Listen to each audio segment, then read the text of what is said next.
Right, welcome back to expert online academy. ఇంతకుముందు previous classes లో AP జాగ్రఫీకి సంబంధించి నదుల వరకు కంప్లీట్ చేయడం జరిగిందండి. ఇక నెక్స్ట్ టాపిక్ వచ్చేసరికి వ్యవసాయం, దాని అనుబంధ రంగాల గురించి తెలుసుకుందాం. ఇది మొత్తం ఈ టాపిక్ మొత్తం మీద ఒక క్వశ్చన్ వచ్చే అవకాశం ఉంది. సో దీని వెయిటేజ్ వచ్చేసరికి 1 మార్క్ ఉంటుంది. అయితే ఇక్కడ మనం తెలియాల్సిన విషయం ఏంటంటే, చూడండి, ఈ వ్యవసాయం గాని, పరిశ్రమలు గాని, దాని తర్వాత వచ్చే ఈ యొక్క న్యాచురల్ వెజిటేషన్, ఈ టాపిక్స్ గాని, ఇట్లాంటి అన్ని టాపిక్స్ మీద క్వశ్చన్ వస్తుంది. కానీ ఇవి అన్ని కూడా డేటా బేస్డ్ క్వశ్చన్స్ ఉంటాయి. స్టాటిక్ అయి ఉండొచ్చు, ఆ సంవత్సరంలో వచ్చిన ఎకనామిక్ సర్వేని బేస్ చేసుకుని అయి ఉండొచ్చు.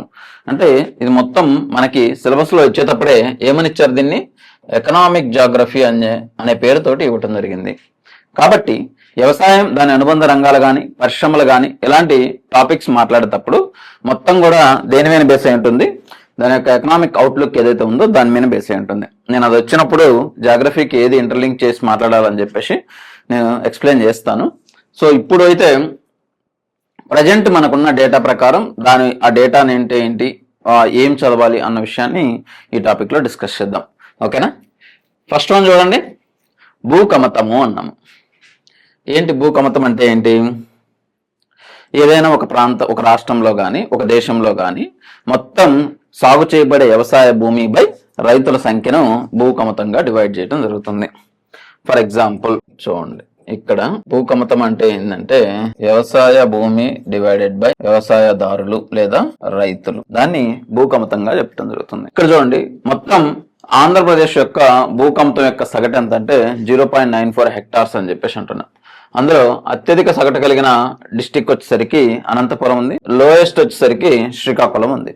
ఈ డేటా అనేది ఫ్రీక్వెంట్ గా మారుతూ ఉంటుంది.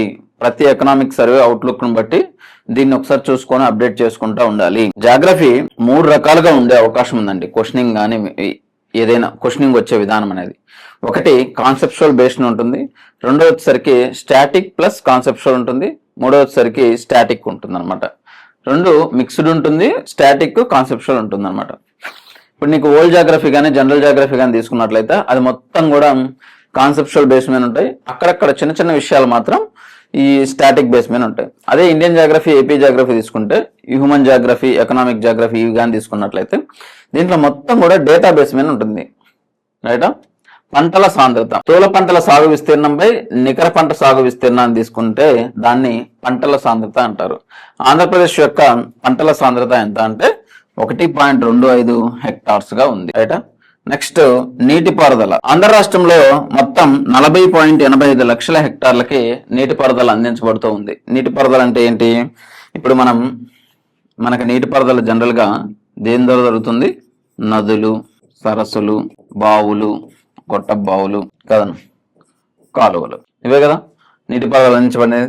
ఈ నీటిపారుదల అనేది ఎన్ని లక్షల హెక్టార్లకు అందిస్తుంది? 40.85 లక్షల హెక్టార్లకి. అదేంటి, ఇంకా వ్యవసాయ భూమి ఎక్కువగా ఉంది కదా ఆంధ్రప్రదేశ్లో అంటే, మిగతా అంతా కూడా వర్షాధారం మీద ఆధారపడి ఉంటుంది. రైట్? అయితే ఇక్కడ హైయెస్ట్ నీటిపారుదల ఎక్కడ, ఏ జిల్లాకు ఉందంటే గుంటూరు డిస్టిక్ ఉంది. లోయెస్ట్ వచ్చేసరికి విశాఖపట్నం డిస్టిక్ ఉంటుంది జరిగింది. నెక్స్ట్ ఆహార ధాన్యాల సాగు. ఆహార ధాన్యాల సాగు వచ్చేసరికి 43.08 లక్షల హెక్టార్లుగా ఉంది కదా. నెక్స్ట్ డేటా చూద్దాం. తర్వాత వర్షపాతం. భారతదేశం యొక్క సగటు వర్షపాతంగా తీసుకున్నట్లయితే 117 సెంటీమీటర్లుగా ఉంటే, ఆంధ్రప్రదేశ్ యొక్క సగటు వర్షపాతం వచ్చేసరికి 966 మిల్లీమీటర్లుగా ఉంది. అంటే దీంట్లో మనకి నైరుతి ఋతుపవనాల వలన అధికంగా వర్షపాతం అనేది సంభవిస్తుంది, ఈశాన్య ఋతుపవనాల వలన తక్కువ వర్షపాతం సంభవిస్తుంది. యాక్చువల్గా ఈ నైరుతి ఋతుపవనాల వలన సంభవించే వర్షపాతం వచ్చేసరికి మొత్తం ఎక్సెప్ట్ రాయలసీమ మిగతా ప్రాంతం అంతా కూడా వర్షపాతం అనేది సంభవిస్తుంది. అదే ఈశాన్య ఋతుపవనాల వల్ల తీసుకున్నట్లయితే ఈ యొక్క కోస్టల్ తీరంలో ఉన్న తీర ప్రాంతాలు అదేవిధంగా రాయలసీమ ప్రాంతంలో కొన్ని ప్రాంతాలు, ఈ ప్రాంతాల్లో వర్షపాతం ఎక్కువగా ఉంది. ఎంత? రాష్ట్రం యొక్క సగటు వర్షపాతం ఎంత? 966 మిల్లీమీటర్లు. నెక్స్ట్ వ్యవసాయ వాతావరణ మండలాలు. ఆంధ్ర రాష్ట్రాన్ని ఈ యొక్క వాతావరణాన్ని బేస్ చేసుకొని, వ్యవసాయం చేసేదాన్ని బేస్ చేసుకొని ఇట్లా 6 రకాలుగా డివైడ్ చేయడం జరిగిందండి. ఫస్ట్ చూడండి, మొదటి వచ్చేసరికి ఉత్తర కోస్తా మండలం అంటారు. ఏమని చెప్తారు? ఉత్తర కోస్తా మండలం అని చెప్పేసి పిలుస్తారు.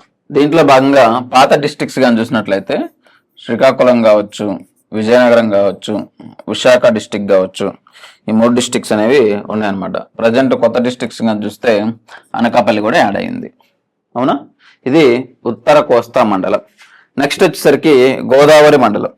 గోదావరి మండలంలో కానీ చూసుకున్నట్లయితే ఈస్ట్ గోదావరి, కోనసీమ, అదేవిధంగా ఏలూరు, తర్వాత వెస్ట్ గోదావరి, ఈ 4 డిస్ట్రిక్ట్స్ అనేవి కనిపిస్తాయి. నెక్స్ట్ చూడండి కృష్ణా మండలం. కృష్ణా మండలంలో కానీ తీసుకున్నట్లయితే ఎన్టీఆర్ కృష్ణా డిస్టిక్, గుంటూరు, బాపట్ల, పల్నాడు డిస్టిక్, అదేవిధంగా ప్రకాశం కూడా కనిపిస్తుంది. దక్షిణ మండలం కానీ తీసుకున్నట్లయితే ఈ రాయలసీమ ప్రాంతాలు చూడండి, చిత్తూరు, తిరుపతి, కడప, అన్నమయ్య డిస్టిక్, అదేవిధంగా నెల్లూరులోని ప్రాంతాలు. నెక్స్ట్ లోటు వర్షపాతం గల ప్రాంతాలను కానీ తీసుకున్నట్లయితే కర్నూలు, నంద్యాల, అనంతపురం, సత్యసాయి డిస్టిక్. అధిక ఎత్తులో గల గిరిజన ప్రాంతాలను కానీ తీసుకున్నట్లయితే పార్వతీపురం మన్యం, అవునా, ఇంకొకటి వచ్చేసరికి అల్లూరు సీతారామరాజు డిస్టిక్. ఇవి 6 మండలాలుగా డివైడ్ చేయడం జరిగింది. ఒకసారి చూడండి, ఉత్తర కోస్తా మండలం, గోదావరి మండలం, కృష్ణా మండలం, దక్షిణ మండలం, లోటు వర్షపాతం గల మండలం, అత్యధిక ఎత్తులో గల గిరిజన ప్రాంత మండలం. ఇవి 6 రకాలుగా డివైడ్ చేశారు. ఇక నెక్స్ట్ వచ్చేసరికి రాష్ట్రంలో ప్రధానంగా పండించే పంటలు ఏంటి, ఇవి లిస్ట్ ఉంటుంది మీకు. దాంట్లో ఎకనామిక్ సర్వేలో ఏదైతే డేటా వస్తుందో ఆ డేటాను ఒకసారి చూసుకోండి. ఎంఎస్పీలో భాగంగా కావచ్చు, తర్వాత వ్యవసాయం మరియు పరిశ్రమలు అనే టాపిక్ మీకు ఎకానమీలో కూడా ఉంటుంది. ఎకానమీ టాపిక్లో భాగంగా చదివినట్లయితే సరిపోతుంది మీకు ఇక్కడ. ఓకేనా? నేను టూ మచ్గా వెళ్ళటం లేదండి, ఎందుకంటే జాగ్రఫీ అనేది ప్రిలిమ్స్ ఓరియంటెడ్లో మాత్రమే ఉంది. ఈ ప్రిలిమ్స్ ఓరియంటెడ్లో 30 మార్క్స్ ఉంటే మీకు ఆల్మోస్ట్ 20 మార్క్స్కి జనరల్ అండ్ ఫిజికల్ జాగ్రఫీ ఏదైతే ఉందో ఆ పార్ట్ ఉంటుంది. ఓకేనా? రిమైనింగ్ 10 మార్క్స్లో ఈ డేటా అనేది ఉంటుంది అనమాట. ఇక్కడ క్వశ్చన్ ఏది వస్తుంది అనేది ఎక్స్పెక్ట్ చేయడం అనేది చేయలేం మనం, ఎందుకంటే మొత్తం ఈ ఒక సర్వే డేటా మీద ఆధారపడి ఉంటుంది. హార్టికల్చర్ ఉద్యానవన రంగంలో ఆంధ్ర రాష్ట్రం మొదటి స్థానంలో ఉన్నది.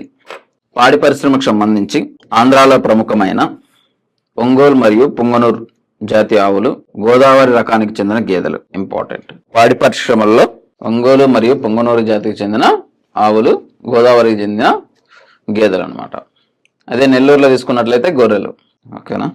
మొత్తం పశు సంపదలో దేశంలోనే రాష్ట్రం 6వ స్థానంలో ఉంది. గుడ్ల ఉత్పత్తిలో కానీ తీసుకున్నట్లయితే 1వ స్థానంలో ఉంది. మాంసం ఉత్పత్తిలో కానీ తీసుకున్నట్లయితే 2వ స్థానంలో ఉంది. పాల ఉత్పత్తుల్లో తీసుకున్నట్లయితే 5వ స్థానంలో ఉంది.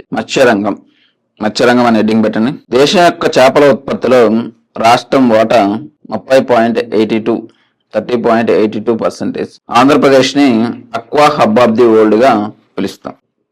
పట్టు పరిశ్రమ, పట్టు ఉత్పత్తిలో ఆంధ్రప్రదేశ్ కర్ణాటక తర్వాత 2వ స్థానంలో ఉంది.